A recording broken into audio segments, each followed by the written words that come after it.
Good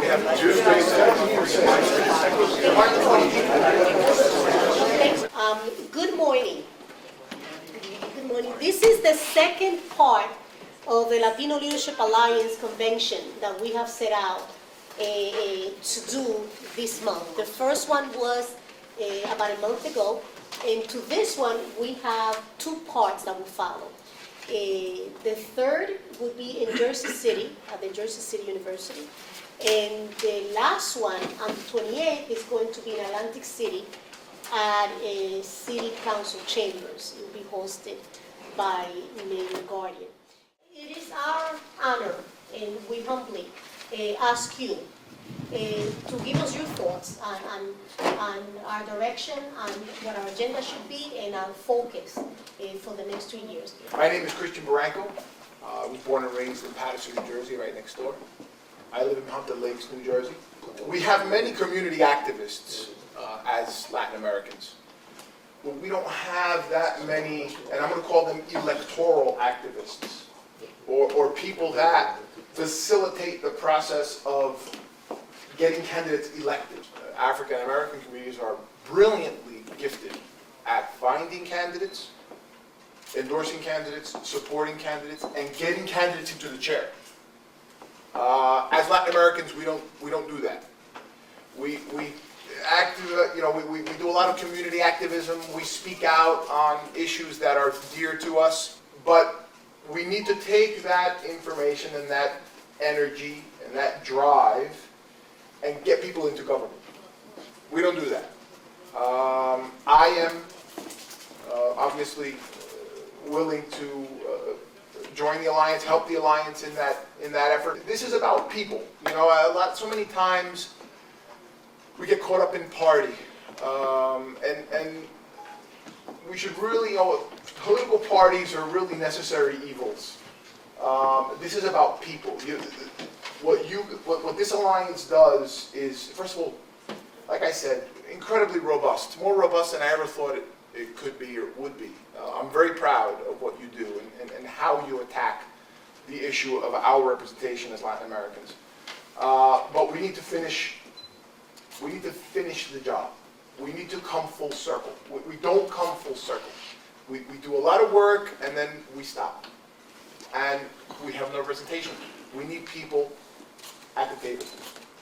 We need people that can change the conversation for us. Right now, we can't change the conversation because we have no one speaking for us.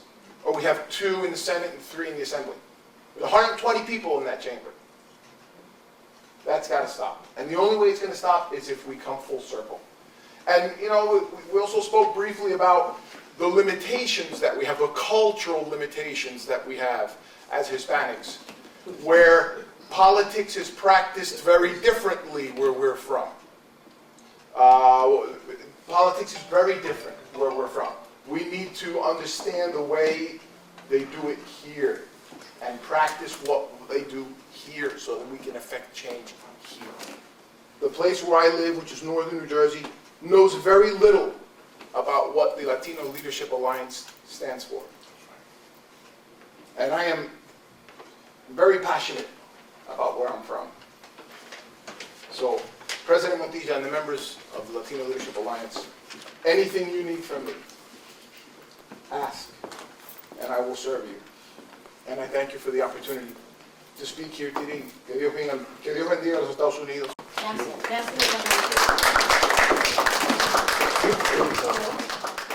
So if you believe in me, in Jose Colon, and what I do, whether it is as a professional or as a community activist or whatever it may be, join me in helping the Latino Leadership Alliance grow. That's my responsibility. That's our responsibility. If we just talk and we as an organization are not able to substantiate or back the hours and efforts that we're putting forth into tangible results, we now then start recording tangible results.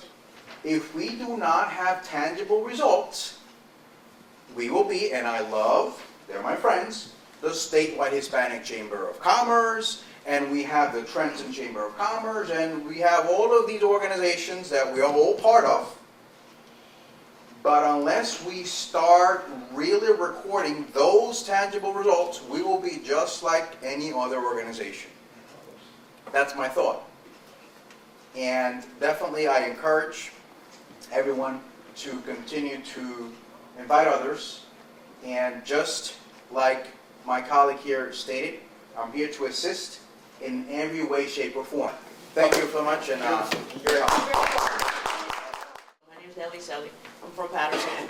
I think the work that you're doing is fantastic, and Chris very well said, and Mr. Malone very well said. It is important that we have tangible results, and it's important that we work as a community, not just to elect officials that are Latinos, quality officials that represent, truly represent, and have our best interest at heart, and who don't reach an office and forget that they were Latinos or forget why they were elected and no longer are held accountable by us. This is a recap of the 2010 census numbers, and we build from that, where there were 50.5 million Hispanics in the U.S.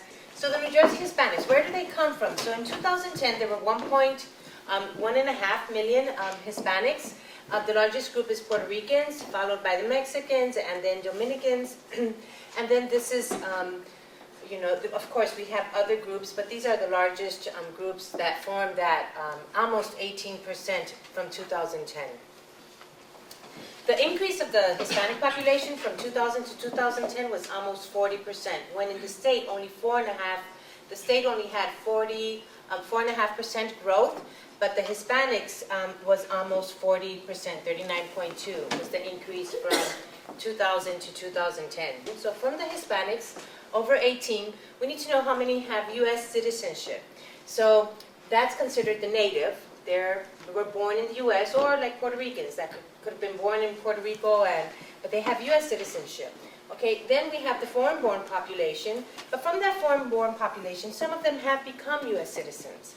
So that's the 42% of that, almost half of that, 700,000. My name is Hank Schroeder. I'm from Seager, New Jersey. So I traveled here to be with you because I could. I'm a three-time candidate. I ran as an independent for governor of the state of New Jersey, all 21 counties, in 2013. And this year, I just finished up, this November, I ran for the Assembly in District 30. It's never about party, it's about people. That's why I'm here with you today. I'm here because I will need your help one day, and I'm here because I want to help you. The bottom line is, inclusion is always a must. Exclusion is unacceptable.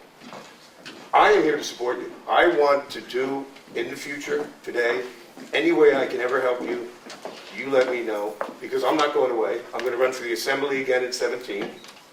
And it's a great honor to be with all of you. So many things today are dividing us. Hence my purpose of being here again. We cannot allow, whether it's the media or the parties, to separate us. We are all God's children.